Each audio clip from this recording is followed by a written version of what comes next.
Welcome to Private Equity Profits. Clifford Locks is a certified board of director, a trusted confidant to CEOs, C-level exec, and high-potential employees to help them clarify goals, unlock their potential, and create actionable strategic plans. Seth Green is the nation's foremost authority on growing your portfolio companies with direct response marketing. He is the founder of the direct response marketing firm Market Domination LLC. And he is an 8-time best-selling author who has been interviewed on NBC, CBS, Forbes Inc., CBS Money Watch, and many more. Cliff and Seth interview top players in the financial sector, focusing on private equity firms, venture capital companies, and family offices, discussing developments and trends shaping the industry. These experts will share with you how they've grown their businesses and increased profit, and how you can too. And now, here's your host, Cliff Locks.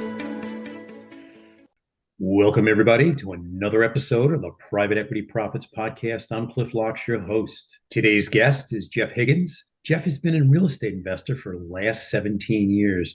Jeff has built a portfolio that he self-manages long distance without any property managers by designing management systems and building relationships with trusted contractors. Jeff is a licensed real estate broker in Massachusetts and Florida and only represents himself. Jeff, thanks for being on the show today. Cliff, thanks so much for having me. Happy to be on the show. It's a pleasure. Thanks for joining me. Tell us about your background and how you ended up in real estate. When I was starting out in my career, I was very interested in how to leave a 9-to-5 type job. So I started reading a lot about real estate, desperately wanted to go out on my own, but I was also interested in a lot of other financial realms. Even growing up, I would keep an eye on the stock markets, and even I can remember discussing gold when I was 10 years old with my dad. But real estate drew me in from reading Rich Dad Poor Dad, of course, and then a lot of other books. I was drawn to the monthly consistent cash flow of consistent reliability rather than the volatility of the markets. So it felt comfortable. I tried it out. It worked well. So then I got all the way in. You brought something up very, very important to me. It's part of my legacy. You brought up goal setting at a very young age. And that, for our listeners, for their children, the next gen, is the magic. And it's really, really easy to bring in those skills of an individual that writes their goals down on paper, what's important to the individual. And I find that most of us that are done extremely well have our goals written down on paper, and it's not an accident that we're doing well. So the idea of sharing that knowledge with our youth and the children is a foundation of how do we pass wealth to the next generation? Well, you've got to get them involved in what you're working in, and the goal setting is a very important part of it. Let's go back to you, Jeff. What was it specifically that drew you into real estate? Looking for a way out of 9-to-5. I did not want to work for someone else. I don't like being told what to do. In fact, I was a very, very poor student growing up. It took me 11 years by the time I was a freshman in high school to graduate from a state school in college. So being told what to read or what assignments to do, that never really stuck with me. But once I got older and I knew that the key to my freedom, the key to working for myself was behind those books, I happily read them. I dug in. And once I kind of got the idea that real estate would be a good lane to go in to, have my own business, do something I understood, something tangible I could touch. I try things out by dipping my toe in. And then if I get the good feedback, then I go further. And if I don't, I back off. But I dipped my toe into real estate. It started working. So then I just started pushing forward. I'm glad you found some great success in it. What challenges and pitfalls associated with real estate investing? So real estate is a business where you deal with a lot of people. And when you've had rentals for 15 years and I'll have my 88th unit tomorrow, it's probably been 1,000 tenants at this point. So, people have issues, life happens, and you end up in housing court from time to time, which we try to avoid. So those pitfalls, they're unavoidable at scale. And you just try to handle them as best you can and treat other people the way I would like to be treated, and make sure to take the high road through those exchanges. And you can weather the storm as long as you do the right things. The other pitfall I had was early on, I was looking for more short-term profits of flipping houses. Okay. And once I started really saying, no, long term only, I'm going to take a position and keep it forever, that really changed everything. I allowed time to work for me. I allowed amortization to work for me, all the beautiful things about real estate. That's very insightful. I want to thank you for sharing that with us. The idea of building a portfolio and actually managing it and over time between appreciation and the added value of increased rents, and you may be actually improving the properties to be able to get a higher rent roll, actually allows you to flourish in real estate. What would you advise someone looking to get into real estate need them to know if they choose to self-manage the property manager piece? So real estate's an interesting business because there's a lot of different ways to make money. And I don't like a lot of them personally, but that's okay because you just got to find your way. Like people make money with short-term rentals and I don't want to touch them. There's too much work. I do annual rentals and I do Class C because I understand that market and I feel safe in the lower end space because in good times and bad, the demand is strong. And even especially in recessionary times, the demand for a lower end unit can increase.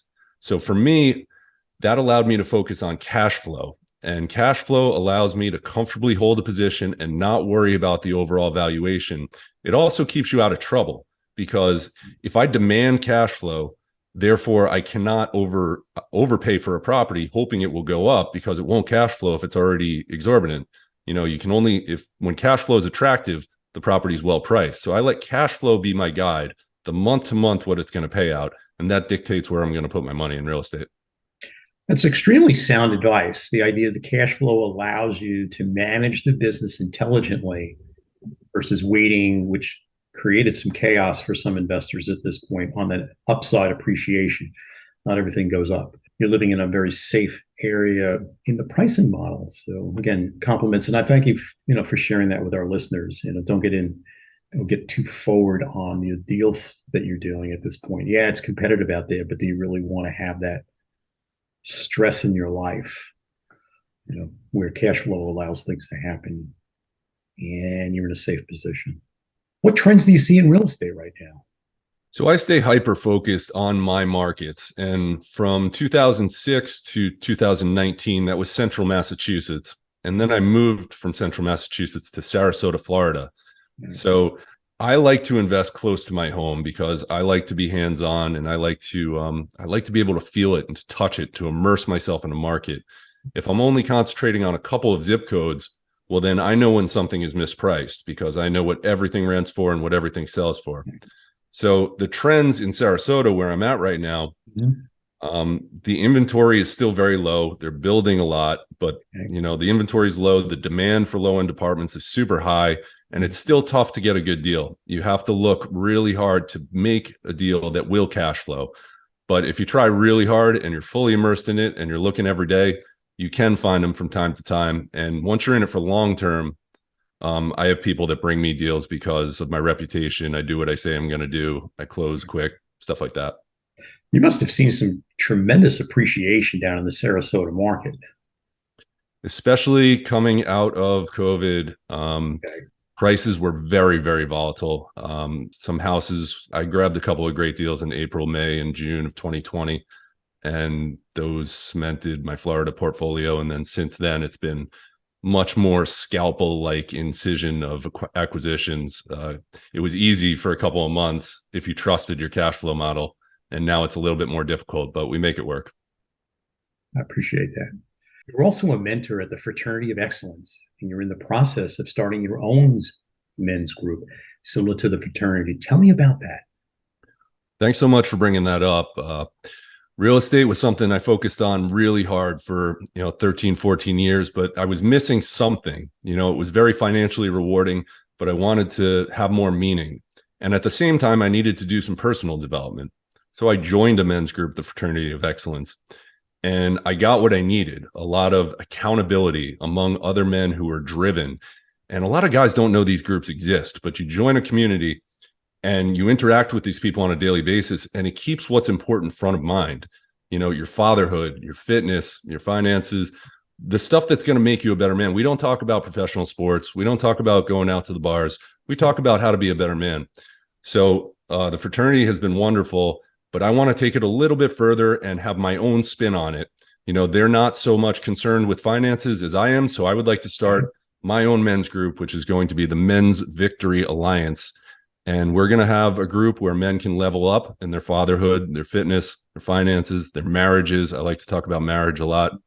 And that is my passion today, helping men get to the next level. What a breath of fresh air. You know, when you look at a legacy and you look at what you can bring to a community of learning and nurturing, and you mentioned something very important, leveling up with your knowledge and your skills. You know, in the university, you know, even the grade schools and high schools, they're not teaching our young people, the next gen, on how to be great parents, you know, great moms, great dads. And it's painful, you know. So when you really look at what creates this flourishing in an individual, I'm glad you guys are heavily grounded in helping bring best practices forward in trying to help men. What are men struggling with most these days and age? Well, it's interesting you bring up the schools because men are told to suppress their natural selves, whether directly or indirectly. It's just the messaging through society. I'm sure you've heard the phrase toxic masculinity. And what that does, it's a very harmful phrase because young boys are told, wait, naturally, I feel like I'm becoming a boy, a man, and maybe that's somehow bad. And they have this idea in their head, and it's really not good thing for them because becoming strong, becoming a virtuous man who looks after and leads his family and protects his family and acts in a strong manner, that should be championed, not diminished. But there's a lot of societal reasons for that. And I don't know how deep you want to go into that today, but men are struggling with themselves, you know, and embracing their true selves. So why are men not fulfilling their potential? A lot of issues I see on a weekly basis, they come back to things related to fear, things like self-doubt, things like imposter syndrome. Men are afraid to roar. You know, we used to be proud to be strong and proud to be who we were. And now we're suppressing ourselves a little bit. And, you know, there's a lot of influences that don't really know what's best for us. And a lot of people are unhappy as a result. I mean, if you allow me to speak personally, I used to buy into a lot of things. And once I embraced my role as leader, man, my marriage got a lot better. Man, my relationship with my children got a lot better. And I am who I am now. I'm not suppressing anything. And that allows me to lead in a more effective manner. That allows me to parent in a more effective manner, serve my community better. It's just been a great experience these last number of years. Let's continue. I really enjoy our conversation together, Jeff. How do you help men improve their marriages? Marriage is my favorite thing to help men with because the troubles men have, it comes from a misunderstanding. And oftentimes when you talk to a guy about his marriage, he will use the words she and her. And that lets me know they're not on the right track because it's not about she and it's not about her. It's about the guy in the mirror. When you are on your own mission, focusing to be your best self, that's actually a gift that you're giving to your family. Seems counterintuitive. You might think you're selfish to go to the gym a few hours a week, but you're not. You're building yourself up. So now your family and your wife has a stronger man to be married to, which is what women actually want. But it's important not to do it for the woman. You're doing it for yourself, to make yourself the best man. So you win either way. And it turns out that everyone else wins too. It's interesting because we're recording this on Valentine's on February 14th. And I had the privilege of meeting my wife on February 14th. This goes back 36 years ago.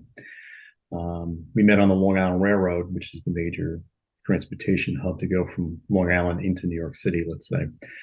And it's been a great ride together, you know, with 3 kids and 2 grandchildren. So the other piece of wisdom I'll share with you is, and you may be covering it in your fun curriculum, is the women get on and off what I call the hamster wheel. They're not looking for the men to be fixers. They go around and they work things out on their own time scale. So something came up, they're trying to address it. So they're on the hamster wheel is what I call it. Then they get off the hamster wheel, meaning they think they solved it. And then they get back on with the same challenge a week later, a month later, a year later, and they go on the hamster wheel again. If the men, our listeners, can just say, honey, I really do understand how you feel.